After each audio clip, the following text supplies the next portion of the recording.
episode of Building Rapport is brought to you by GWT2 Energy Consulting Services.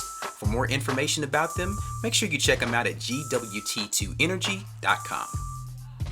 Coach Yox, you mentioned Borges, and during that season with the guys on offense, they experienced change, and change is a constant in life, especially in college football. When you, especially nowadays, now that coaches, there's more of a dynamic in a relationship between the coaches and the actual strength and conditioning coach. Was there anything that you guys tweaked because I think you had Petrino, then Petrino left, and I think you had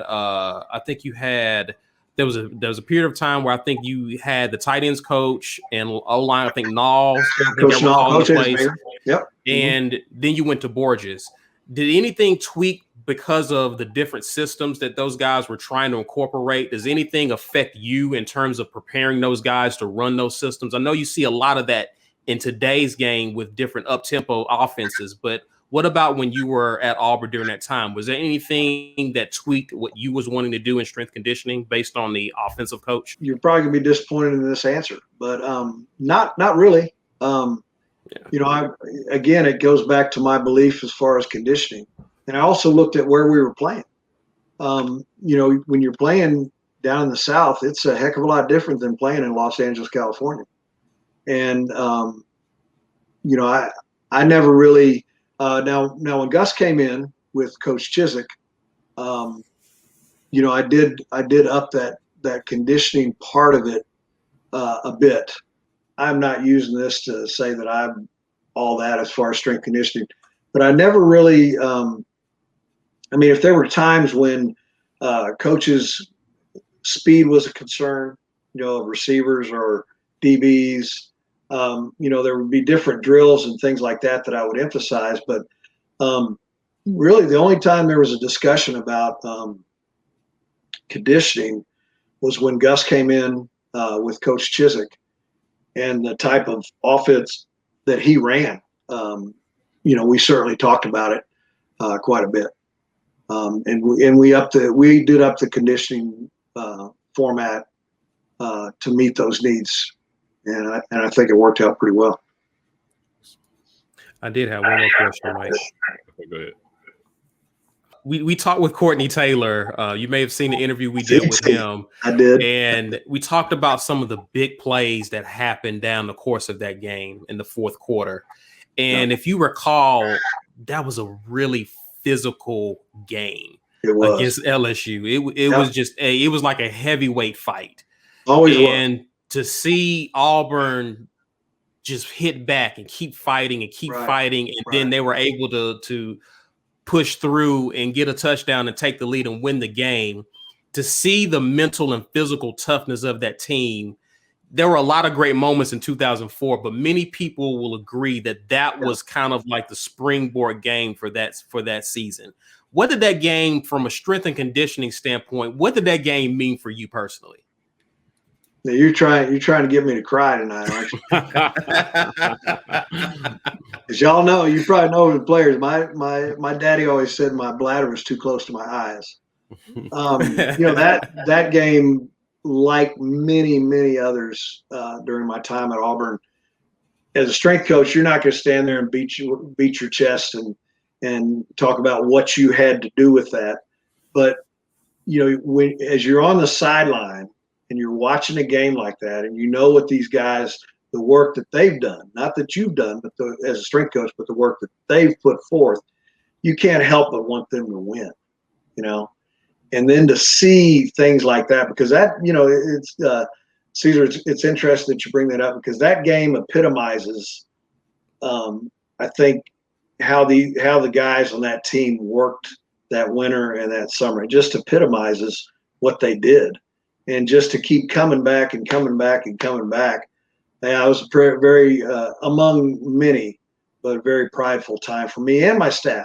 It'd be bad if I didn't mention, I just had great staffs everywhere I've been, Auburn and all the other universities I've been at. I've just had great people that worked with me, not for me, but worked with me. And those kind of things are pretty special. And I always the deal with, your family, you get into a routine with your family when you're doing this. And so the deal with me, with my wife and my two kids, was they'd meet me outside the locker room in the tunnel where the players would go out on the field. They would meet me there after the game. And I was always one of the last coaches leaving. And we'd be the last one to get over to wherever we were going. And we usually had a gathering of my staff in the weight room just to wait out the traffic from Jordan Hare. We used to stay in the weight room for a little while, and so that would be our deal. We'd walk back over, and I was always one of the last coaches to leave because I had to hug my guys. Yeah. God, I wasn't gonna let you guys get me tonight, but just had a high appreciation for what they did. So, Coach, the emotion that you're showing, I think, really kind of encompasses a lot of what we've heard from players about family meant. About going to war with your brothers, about not letting your teammates down, not letting your coaches down. And in my book, last on the list, not letting the fans down. But those guys really did do battle with each other. You guys helped set that mindset for them. I'm a big believer in leadership. I think that, attitude, it starts with leadership and it filters down. Right. So I want to talk about the 2010 team as well. So you were at Auburn all the way through 2012. You had the pleasure of being part of what I will say are two national championship teams, since USC has since vacated the 04 title because, stuff, right? I think that, it was, being a student at Auburn at the time, it was surreal to be on campus during a time where our football team was undefeated. Yeah.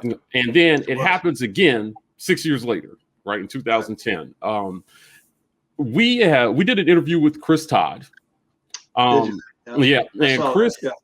Chris was very technical in his interview, but off camera, he told us some stories about this quarterback we had. He was okay. I think his name was like Cam Newton or something. Yeah. Actually running with the receivers during some of the conditioning that you talk about. A lot of those games that year were track meet. Can you talk about how that team's conditioning had to be different under Gus? I mean, was it, Tuberville was more, we throw the ball when we have to, control the clock, keep the game under control. Gus was madness. Run them until they can't keep up with you, right? Can you talk about what that team's conditioning was like in comparison? Well, it had a little bit of different. It had some different parts to it. Okay, when it came to me conditioning them, it wasn't so much that I upped the amount of running we did, but we did it with a lot less rest. Okay, so I cut back on the now some of the players might not even realize this because I never made it a big I was the guys always they never knew what, if you were in that first group in the morning, then your job was to text everybody later on and tell them, hey, you got this coming up. Because we would just go out on the field, we'd go through our normal warm up, and then I'd say, okay, we're starting off with this, but I never told them sets, reps, or anything like that during my whole time there. But the conditioning with me starting in the wintertime was just a lot less recovery time. Okay, so I didn't up the yardage or anything like that, but it was a lot less recovery time. Plus, they were throwing and the DBs and the linebackers were out there on the field a lot more during the wintertime too. Just getting used to the concepts that Gus brought in with his offense. Consequently, the O linemen, they were doing a lot more drilling on their own too, because they had to be. It doesn't, you know what? It doesn't make a damn how good a shape the DBs are in or how good a shape the receivers are in or the running backs if the O-line's not in shape. Okay, so those guys had to be drilling on their own too. So I cut back on their recovery time, but I didn't cut back so much on the amount of running we were doing. We just got it done a hell of a lot faster. Okay, and then the other emphasis there was conditioning during practice, not conditioning that I ran, but when we would go into scrimmaging, Chiz would have me run the clock, and we were, gosh, I wish I could remember how much time we were trying to get down to from play to play. Man, I think we were trying to shoot for being under end of a play, whistle blows to the snap of the ball, the next play. I think we were always trying to consistently be under 20 seconds. Better yet, 18 seconds, running the next play. So that's calling it, formation, getting to the line of scrimmage, getting lined up. And then on the other side of the ball, defense has to get used to that too. So I think that was an advantage for our defense to be practicing against that offense all the time from a conditioning standpoint too. So once we got into spring ball, it was all about running those plays and running them correctly and running them right. And the coaches usually made all those corrections after that period was over with. You know, a lot of people, Mike, you made a good point earlier today. A lot of people don't understand what practice is all about. You know, you have generally 5-minute periods, and some of those blocks of periods are larger, the amount of periods. But a lot of the teaching got done once the period was over with. Okay, here's where you screwed up. You know, because the emphasis was we got to get the plays in. We got to be able to get the plays in. That was the biggest difference with Gus coming in as far as conditioning. I'd like to tell you there was something scientific to it, but it was just a matter of, you know what, you had to get to the line and get ready to play again.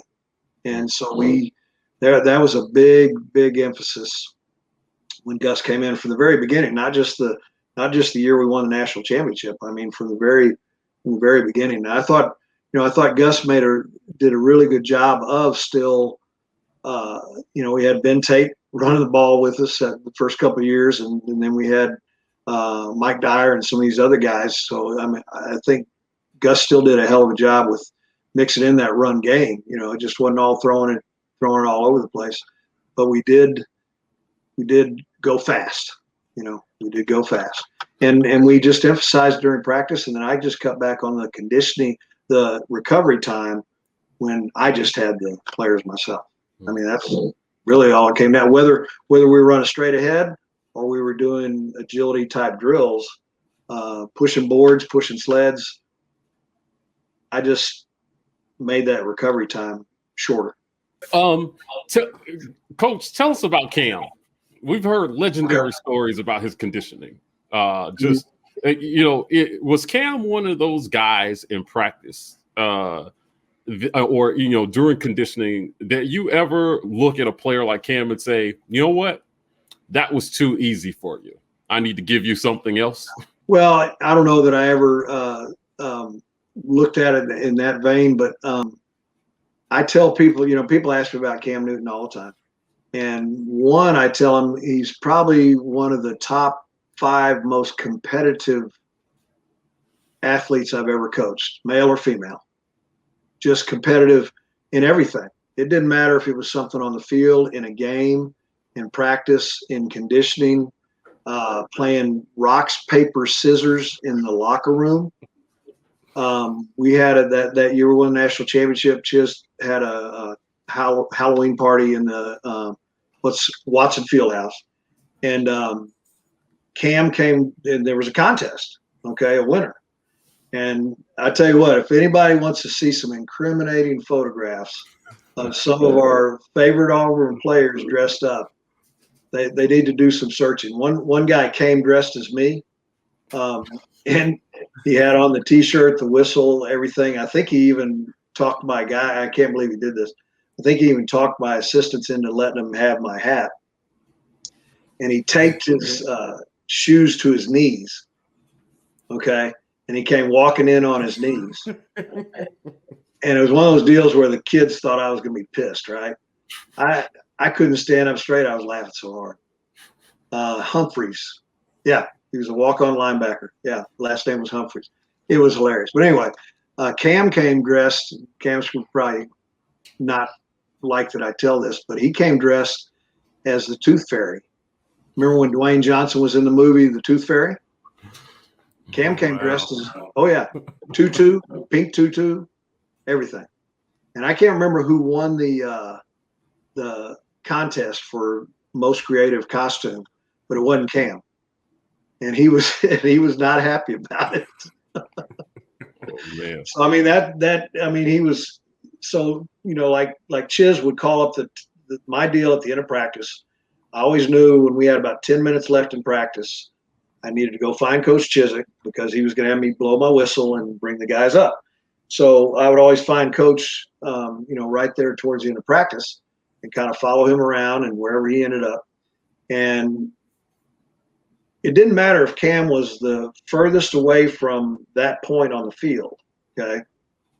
When I blew that whistle, Cam Newton always made sure he was, if not the first, one of the first people to that gathering.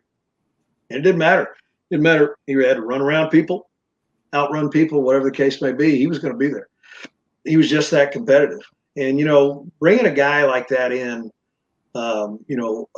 high profile guy and all that kind of stuff. I did my homework on Cam. That's the great thing about being a strength coach. We're all generally, for all of us, we're very, very close friends. Well, the strength coach he had at Florida, Mickey Marotti, who's been at Ohio State now forever.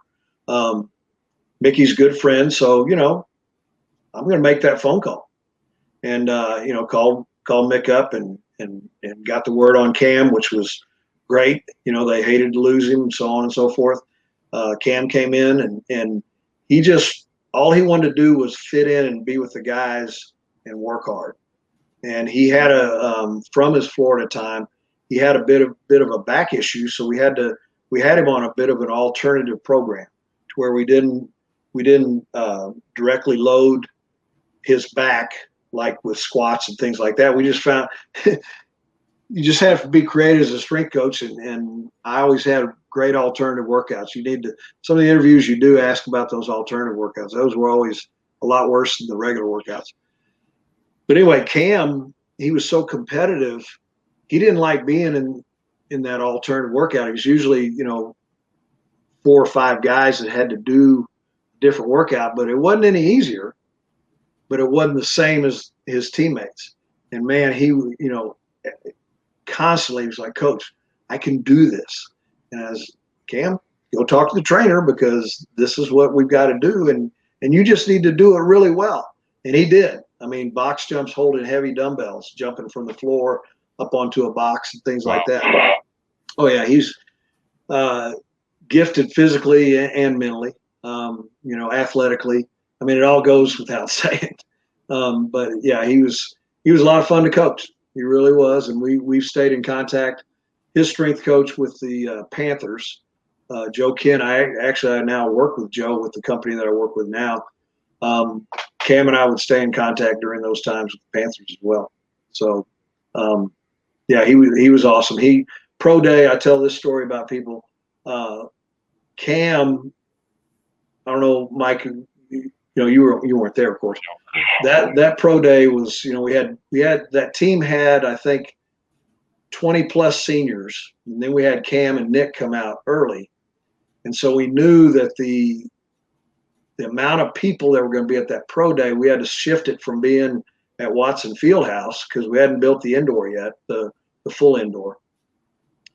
We had to shift it to the stadium because we had NFL Network there. We had game day there. We had all these media type people there, and the crush of Cam Newton's pro day, I knew what kind of turnout we were going to have as far as not only scouts, but GMs, owners, and head coaches.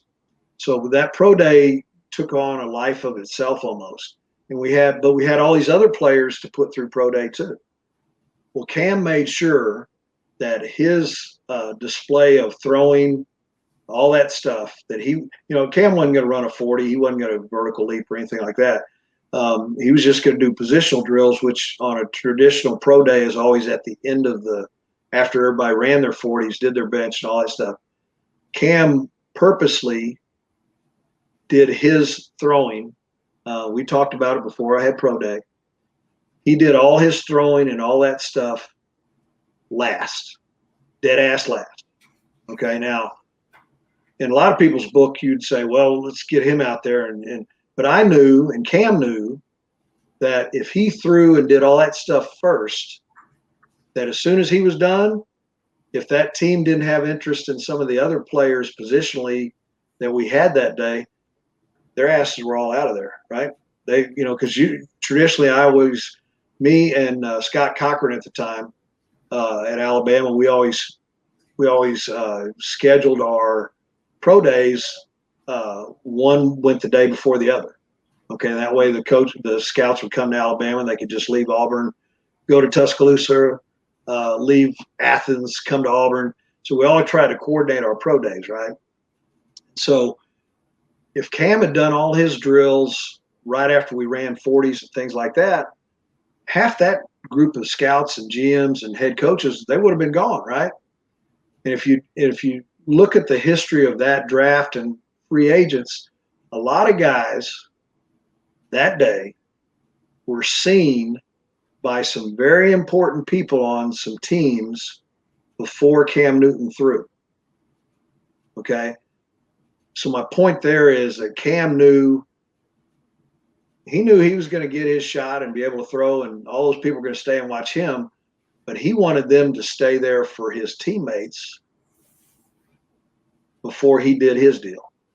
So, and there was a lot of this going on, a lot of guys looking at their watches and stuff like that. And I was like, hey, tough shit, you're going to stay here anyway, and we had a lot of guys got drafted, but we had a bunch of guys, if you do your history, a bunch of guys signed free agent contracts.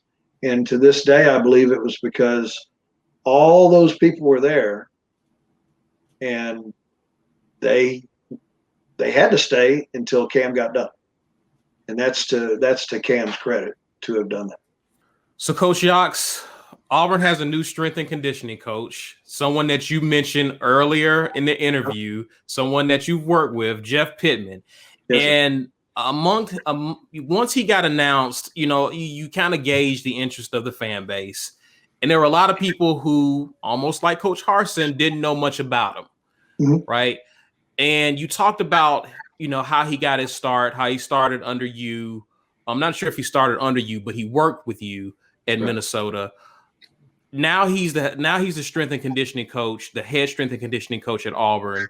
Kind of talk about his trajectory. And last week, players were starting spring ball. They were announcing that they had gained a lot of weight.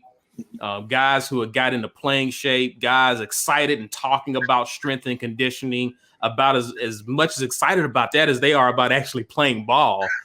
It speaks to me what he's done. When you watch your colleague from afar, what do you make of the job he's done so far and the trajectory he's taken up to this point? He started out as a graduate assistant right after he graduated from Boise State. Jeff played at Boise State, was a walk-on, earned a scholarship, was an all-conference player, hell of a player. Just like a lot of us, was a weight room guy during his playing time, and he actually started with Ron Thompson at Boise State. And it's funny how all these things evolve. Ron was an old friend of mine, still a very close friend of mine. Ron called me up and he said, hey, I've got this kid, man, and he wants to be a graduate assistant. I was at the University of Minnesota. And Jeff came out and interviewed, paid his own way to fly from Utah or from Idaho to the Twin Cities to interview, stayed at my house. And back then, and not only did he do football with me, but he also worked with other sports too while he was at University of Minnesota. But Jeff is a very seasoned strength coach. I mean, it's funny that all this time that I've been doing this has gone on so quickly, because when Jeff was coming to Auburn, he called me up, and we've stayed in contact over the years. When he left Minnesota, gosh, he went to Missoula. I always get them mixed up with either University of or Montana State. I can't remember, but he went there. He was at San Jose. Went back to Boise for a time, and then he left and went to Colorado.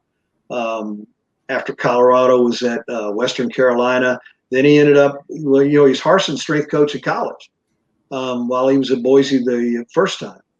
And then when Harson got the head job at Arkansas State, he hired Jeff to join him at Arkansas State. Then they went back to Boise State. So he's a very, very seasoned strength coach, hard-nosed guy, doesn't say a whole lot. He's kind of like me, he lets the work speak for itself, lets the players speak about it rather than the coach. He's not going to be a guy that you're going to see kind of like when I was at Auburn. Kirk Sampson, sports information director, always gave me a hard time because I never wanted to be interviewed. And Jeff will be the same way, or Jeff is the same way. But he knows his stuff. He knows how to get guys ready to play physically and mentally. He's a grinder. We've probably, since he's been at Auburn, we've probably spoken about once a week. He'll give me a call and just wants to kind of know the ins and outs of working at a place like Auburn. But he's a very seasoned guy, and I just know he's doing a great job, and he will continue to do a good job. But he's no nonsense, and I think the guys have probably gotten that impression. Family man. He's got three great kids that are all. I think his youngest is now a freshman at Boise State. He's like the rest of us male strength coaches. We way out-kicked our coverage when it came to our life partner, our wives. He did the same thing.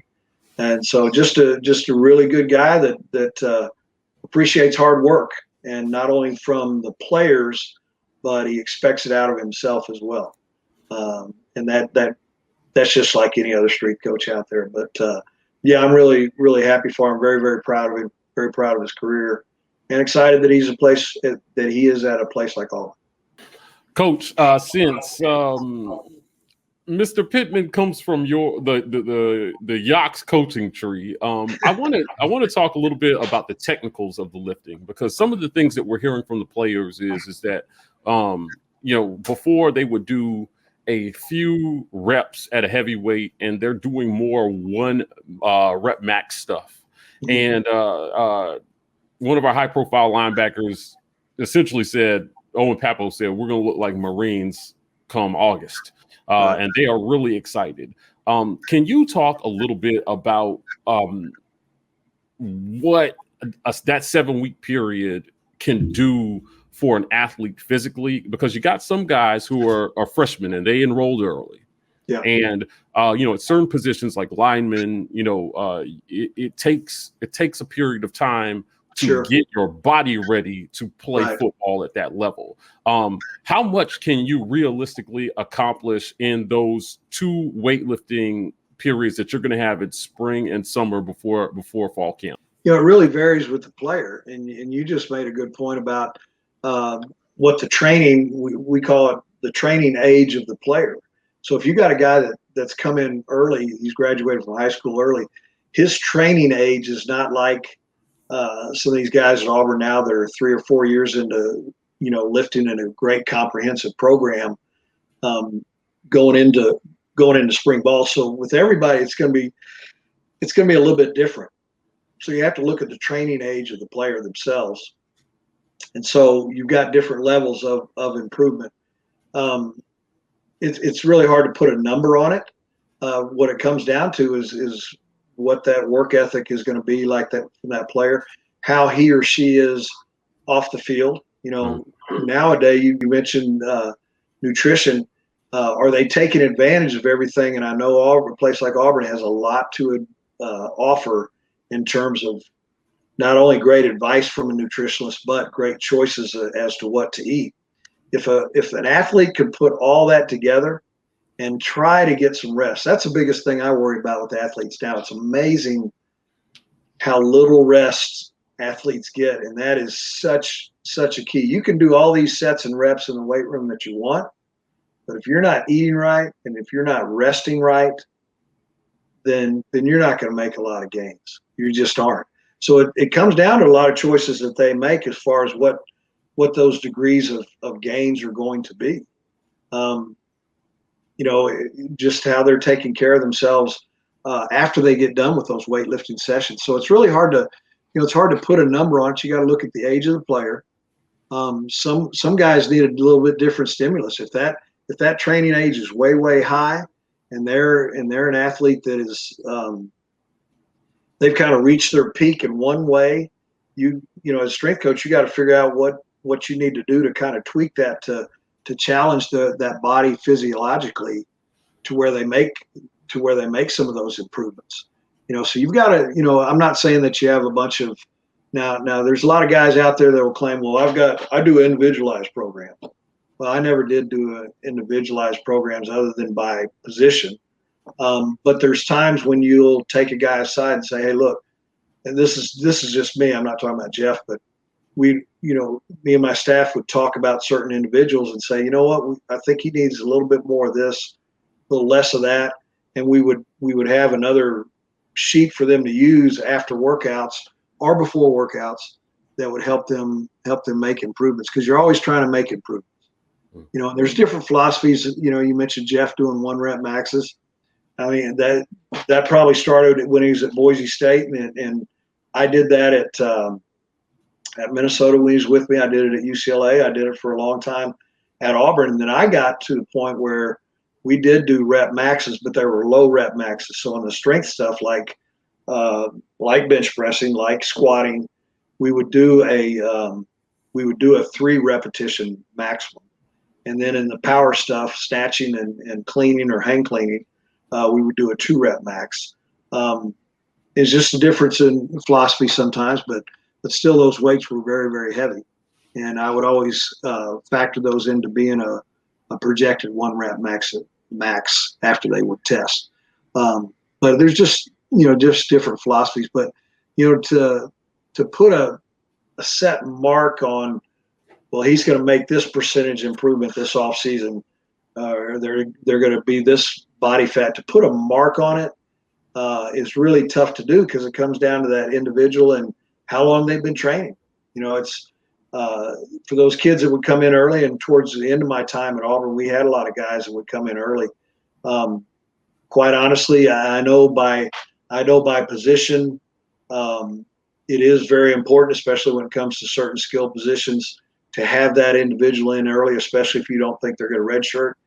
I've never been a big fan of it because it's such, you guys know, getting to college is such a dang transition, and all of a sudden you're going to do it in the winter when you should be enjoying that last bit of your senior year, maybe even playing basketball or running track or whatever sports you normally play in baseball. I'm a big fan of kids continuing to do that, because they're going to have to put up with all that college sport BS later on anyway. Yeah. So why start it before you have to, and when guys would come in, in the summertime or the winter, what I would start them on, I'm sure Jeff has done it and other strength coaches before me, you can't expect them to step right in and do what those veteran guys have been doing. You've got to orientate them, make sure they're doing it right. And that's always been one of my goals since I've been back in Texas after I left Rice, and I've been in a high school setting. I always wanted my players, my athletes, boys or girls, when they left to go compete in college, they first started out in that weight room, whether it was Division 1, 2, 3, NAI, it didn't matter. I wanted that strength coach to watch them and go, you've really been taught well in the weight room. I mean, it was just, I just wanted them to be able to make that transition, because I've seen the other side of that, to where, you got this so-called 5-star kid, and the time never was made for them to train properly, because Everybody thought that they needed to play their sport. Well, there's always time to train and still compete in all these sports that kids compete in now. And I'm not going to get on my soapbox about that. This episode of Building Rapport is brought to you by GWT2 Energy Consulting Services. For more information about them, make sure you check them out at gwt2energy.com.